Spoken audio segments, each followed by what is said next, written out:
Kung yung Interpol ay wala sang kopya ng warrant of arrest, paano po nagkaroon ng warrant of arrest si General Torre para siyang mag-serve sa dating Pangulo? Saan po galing mismo yung warrant of arrest? If the local counterpart of the Interpol is the PCTC, sila po dapat ang nag-serve ng warrant of arrest. At sila din sana ang nagbasa ng Miranda right. Ang nangyari po, baligtad eh. Ang nag-serve po ng warrant of arrest is General Torre, siya pa yung nagbasa ng Miranda rights. So hindi po nasunod yung tuntunin mismo binabanggit nila, Mr. President. Tama po. Lahat linabag po mula sa konstitusyon hanggang sa international law hanggang sa sariling batas ng ating bansa.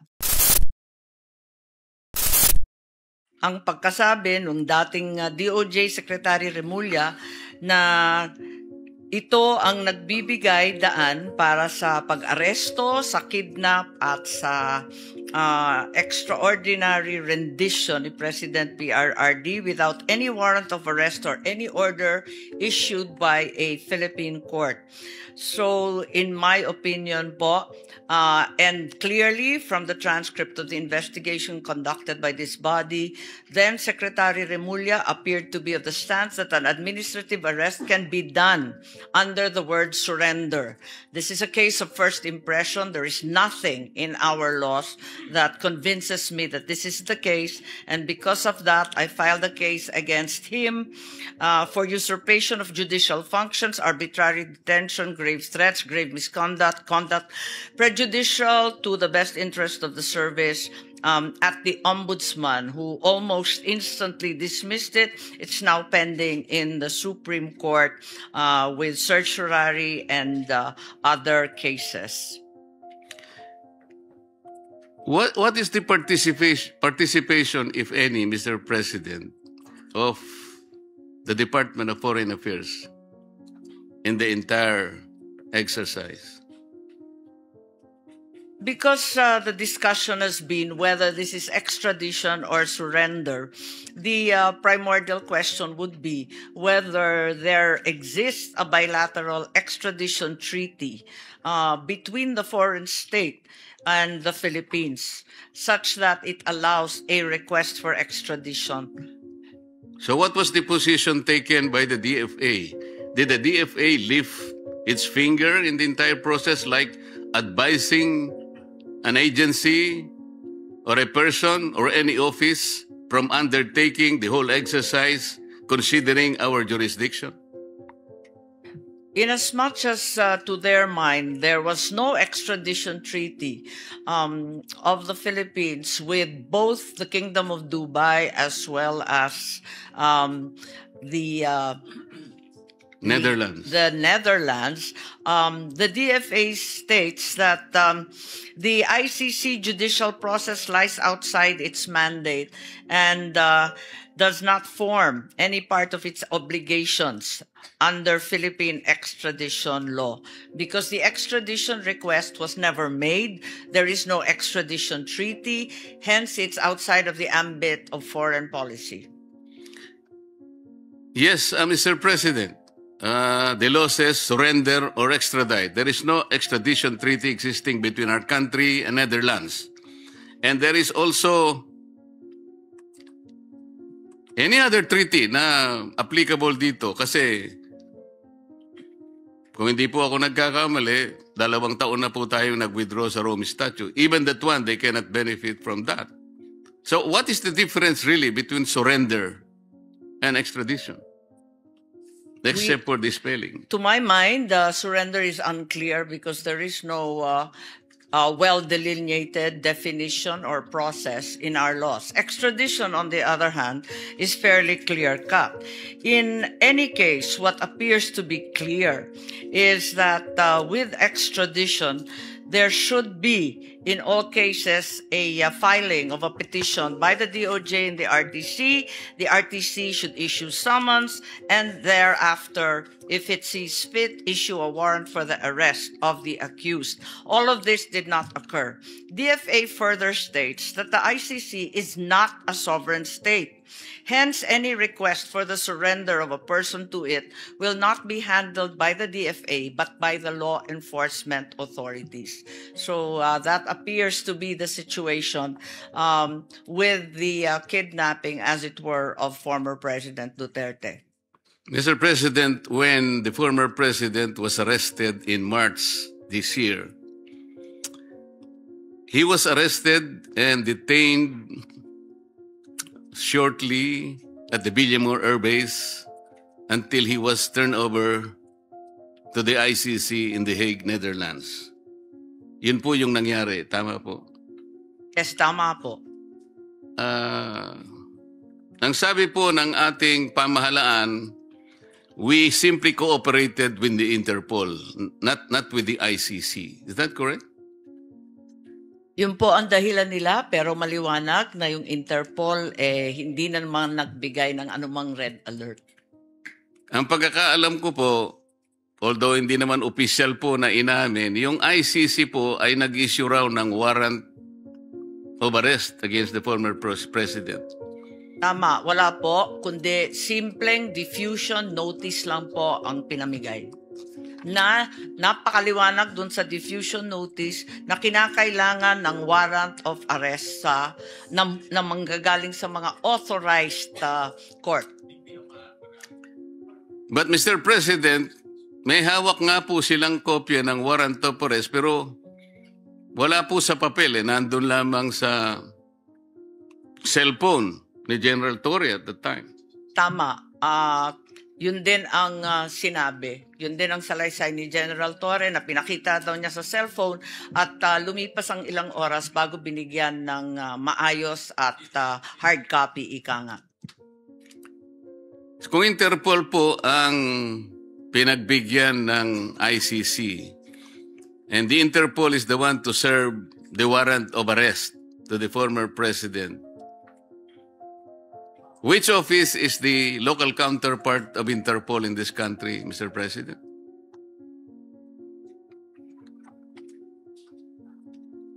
Ang ICC warrant dapat hindi enforceable po dahil maliwanag nga na yung Interpol, unang-una, nasa konstitusyon nila dun sa Section 3 or Article 3 kung naaalala kong tama, hindi dapat manghimasok o makilahok kung ang kaso ay political. At maliwanag na politika ang pinag-uusapan dito. So, yun nga ang nangyari at hanggang ngayon ay nakakulong pa rin ang dating Pangulo. Tama po kayo, Mr. President. Yung diffusion kasi, ang pagkakaalam ko, it is an informal international alert circulated through Interpol channels to request cooperation from member countries. It corresponds to the notices like, may color-coded pala to red, yellow, blue, black, green, purple, and orange if they must comply with Interpol's constitution rules of processing the data. Sa mga tweet, wala pong ibinigay sa Interpol na warrant of arrest, Mr. President. Tama po ba yun? Ang sumunod ay yung ICC warrant of arrest matapos yung Interpol. Yun ang pagkaintindi namin. Pero maliwanag na wala na tayo sa ICC. So ang pinaglalaban noon ni Solicitor General Nards Guevara, talagang walang jurisdiction ng ICC sa Pilipinas. Unang-una po kasi, kung babasahin po natin ang isa sa provision ng Rome Statute, sinasabi ron, ang isang citizen na inaresto sa estado, meaning our country, ay kinakailangan dalhin sa to the nearest judicial authority. Tama po. Ang pagkakaalam ko po, pag sinabing judicial authority, korte po yun. Pero ang nangyari, Mr. President, dinala siya sa Villamor Air Base. Sa aking palagay ko po, kahit anong gawin natin, hindi po siya magiging representative ng ating judicial authority. Tama po ba yun? Tama po. At maski yung DOJ, pati yung Prosecutor Fadulion at yung iba pang nandun sa Villamor, ay hindi maaring magpanggap na sila ay korte. Hindi nga po kasi Yung DOJ po, executive department po yun. Ang pagkakaalam ko po, ang judicial department po, ito po yung mga korte. Kaya malayong malayo po at hindi nila tinupad mismo yung provision ng Rome Statute. Ngayon, Mr. President, ang tinatanong ko po kanina, kung yung Interpol ay wala sang kopya ng warrant of arrest, paano po nagkaroon ng warrant of arrest si General Torre para siyang mag-serve sa dating Pangulo? Saan po galing mismo yung warrant of arrest?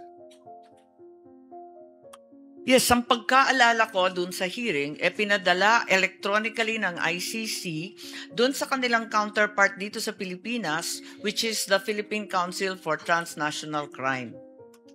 Yan nga po. If the local counterpart of the Interpol is the PCTC, sila po dapat ang nag-serve ng warrant of arrest. At sila din sana ang nagbasa ng Miranda rights. Ang nangyari po, baligtad eh. Ang nag-serve po ng warrant of arrest is General Torre, siya pa yung nagbasa ng Miranda rights. So hindi po nasunod yung tuntunin mismo na binabanggit nila, Mr. President. Tama po. At nagtaka rin po kami kasi ang nakita natin, yung nandun, si General Torre, sabay nung sinasabing Special Envoy, Ambassador Lacanilaw. At siya bigla ang may hawak ng ICC warrant at siya rin ang sumama kay dating Presidente Duterte hanggang sa The Hague.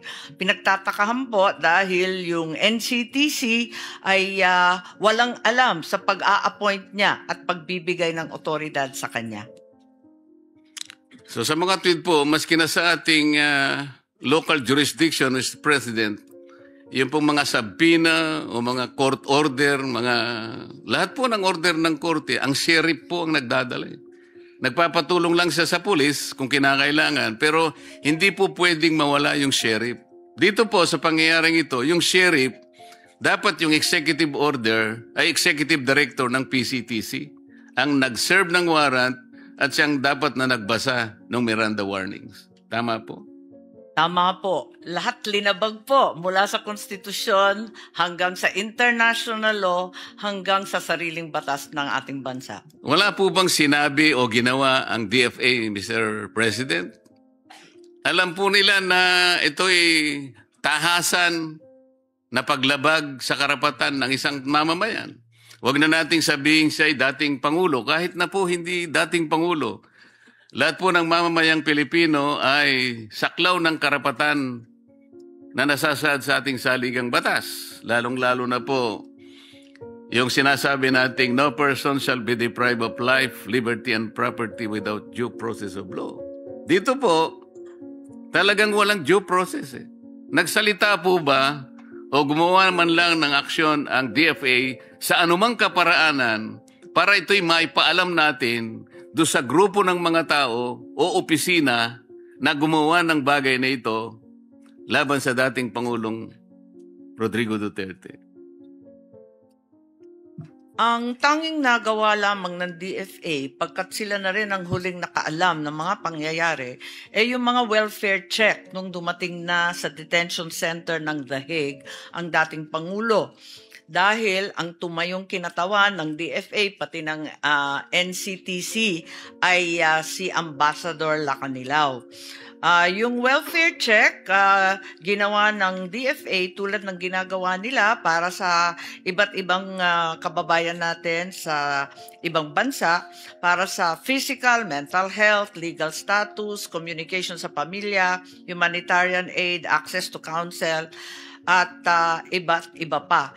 May base ito sa iba't ibang batas, pati international law at mga tratado natin. Subalit, ang alam ko, tinutulan po ito ng Duterte family, pati ng kanyang abogado, si Attorney Kaufman po. Yung po binabanggit ninyo, Mr. President, ay pagkatapos na ng pangyayari. Ang sinasabi ko, yung habang nangyayari, while the process is ongoing, ano po yung ginawa kung meron man? Ano ang sinabi kung meron man ng DFA dito sa ongoing and developing story, may kaugnayan nga po sa dating Pangulo, mula sa kanyang pagkaka-aresto and brief detention in the Villamor Air Base until his eventual turnover to the Hague, Netherlands.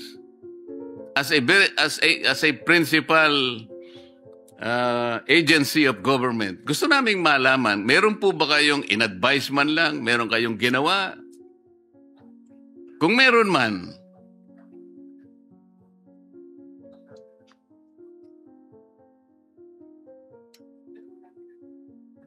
yes, sa pakikinig ko sa DFA, hindi nila nabalitaan itong mga pangyayari, kundi tulad natin, nakatutok lamang sa telebisyon at sa radyo hanggat tapos na ang lahat. At sila ay pumasok lamang nung nandun na sa The Hague. At eto nga, sinubukan nga bantayan ni Ambassador Malay doon sa The Hague, Malaya, para sa mga welfare check na gagawin. Tama po ba yung narinig ko, Mr. President? Hindi po nalalaman ng DFA ang nangyayari? Wala po Nung araw na yun? Wala daw silang alam. Tinanong ko, pati yung Dubai, hindi rin nila nalaman. At yung tropa daw sa Dubai, hindi rin sinabihan. Ganon din sa paglapag sa The Hague. Kahit na po yung mga grade 1 pupils po, alam po nila yung nangyayari nung araw na yun. Bakit po ang DFA wala pong nalalaman sa nangyayari? Sa kaganapan. Totoo po bang wala kayong alam? O may nalalaman kayo, ayaw nyo lang makialam, natatakot kayo, nag-aatubili kayo, nag-aalala kayo? Kasi kung ganun po ang ating behavior, hindi po tayo nakagaganap nung tungkuling inaasahan sa atin ng ating mga mamamayan. Ang Department of Foreign Affairs po, may malaki ang kinalaman dyan sapagkat magta-transport kayo, magta-turnover kayo ng isang mamamayang Pilipino, nagkataon na dating Pangulo ng Republika ng Pilipinas, wala kayong nalalaman, hindi nyo alam ang nangyayari. Paano maniniwala ang tao sa inyo, Mr. President? Siguro hindi tama yung unang sinabi kong hindi nalalaman kasi tulad nga ng sinabi, nakikita naman sa telebisyon at sa radyo. Subalit, sila ay nanonood lamang pagkat ang totoo, linihim ang mga pangyayari ito. Di ba po, binanggit ni Secretary John Vic Remulla na ito ay group effort ng iilang katao lamang. At sila-sila lang ang nag-uusap. Hindi naman na dinamay ang DFA, hindi naman sinabihan yung mga ibang dapat na nandun, yung National Transnational Council at Transnational Crime Council. Hindi naman sila sinabihan Iilan lang talaga ang napiling nandun. Nakakatuwa pa nga dahil yung Villamor, kung tutuusin, talagang Air Force facility. Pero ang nag-take over yung PNP at naging caterer na lamang yung Air Force. Hindi rin daw nila alam. Sana ay magkaroon kayo ng magic, Mr. President. Mapaniwala ninyo ko doon sa ganong kababaw na pangangatwiran na talagang hindi nila alam. Palagay ko po, alam ninyo, ngunit nag-aatubili talaga kayo Kahit na hindi po kayo officially informed, inintay po ba nyo yung merong magsabi sa inyo officially? O, kailangang makialam kayo rito. O ano bang posisyon nyo rito? Pagtulungan natin ito para sa ganon ay maayos nating maproseso lahat ito nang walang masasabi ang mamamayan. Wala ba kayong ganong katungkulan na makialam kayo? Ano ba kayo, yung kailangan lang may mag-notify sa inyo kahit nakikita ninyo na maaaring may batas na masasagasa dyan, dadali ng isang tao sa ibang bansa. Meron ba siyang visa doon? Sino ba ang sasama sa kanya? Bakit ang sumama sa kanya ay tao ng SETC? This is the Special Envoy on Transnational Crime. Hindi siya yung PCTC. Bakit siya ang sumama sa dating Pangulo, hindi yung Executive Director ng PCTC? Hindi nyo ba alam yon? Opo. Alam din naman, nabalitaan na rin siguro ng DFA, subalit tumatalima sila dito sa kanilang mandato na tutulong lamang sila sa executive. Yung kasi ang nakasulat sa batas, sa Commonwealth Act 732, RA 708, 7157, na siyang nagbibigay buhay sa DFA. Advise and assist the President in planning, organizing, directing, integrating, evaluating foreign relations. Yun lang po. Sa pakiwari nila at sa pagkaalam nila, hindi sila sinabihan o pinasama dito sa group effort na sinasabi ni Secretary Remulla.